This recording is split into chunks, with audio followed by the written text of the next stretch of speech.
ಶೆಟ್ಟಿ ಅಂಬಲ್ಪಾಡಿ ಉಡುಪಿಯಿಂದ ಮಾತಾಡ್ತಾ ಇದ್ದೇನೆ. ಸಾರ್ವಜನಿಕರಲ್ಲಿ ಒಂದು ವಿಶೇಷವಾಗಿ ವಿನಂತಿ ಮಾಡ್ತಾ ಇದ್ದೇನೆ.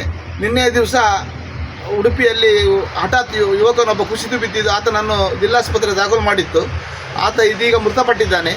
ಅವ ಹೋಮ್ ನರ್ಸ್ ಕೆಲಸಕ್ಕಾಗಿ ಉಡುಪಿಗೆ ಬಂದಿದ್ದಾನೆ ಎಂಬ ಮಾಹಿತಿ ಇದೆ. ಹಾಸನ ಮೂಲದ ದೇವರಾಜ್.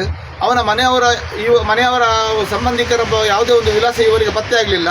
ಸಾರ್ವಜನಿಕರಲ್ಲಿ ಒಂದು ವಿಶೇಷವಾಗಿ ವಿನಂತಿ ಮಾಡುವುದೇನೆಂದರೆ, ಹಾಸನದ ಕಡೆಯಲ್ಲಿ ಈತನ ಮನೆ ಇರುವುದರಿಂದ ಹಾಸನ ಕಡೆಯ ಪರಿಚಯಸ್ಥರು ಅಥವಾ ಹಾಸನದ ಪೊಲೀಸರ ಪರಿಚಯಸ್ಥರು ಯಾರಾದರೂ ಇದ್ದಲ್ಲಿ ಖಂಡಿತ ಅದನ್ನೊಂದು ಹೆಚ್ಚು ಶೇರ್ ಮಾಡುವ ಮುಖಾಂತರ ಮೃತದೇಹವನ್ನು ಆತನ ಸಂಬಂಧಿಕರಿಗೆ ಹಸ್ತಾಂತರ ಮಾಡುವಲ್ಲಿ ಸಹಕರಿಸಬೇಕು. ಆತನಿಗೆ ತಂದೆ, ತಾಯಿ ಮತ್ತು ಸಹೋದರ ಇದ್ದಾರೆಂಬ ಮಾಹಿತಿ ಕೂಡ ಲಭ್ಯವಾಗಿದೆ. ದಯಮಾಡಿ ಆದಷ್ಟು ಇದನ್ನು ಶೇರ್ ಮಾಡುವ ಮುಖಾಂತರ ಆತನ ಮೃತದೇಹವನ್ನು ಅವನ ಮನೆಯವರಿಗೆ ಹಸ್ತಾಂತರ ಆಗಿ ಆ ಮೂಲಕ ಅಂತ್ಯಕ್ರಿಯೆ ಆಗಲಿ ಎಂಬುದೇ ನಮ್ಮ ಆಶಯ. ದಯಮಾಡಿ ಎಲ್ಲರೂ ಶೇರ್ ಮಾಡುವ ಮುಖಾಂತರ ಸಹಕರಿಸಿ.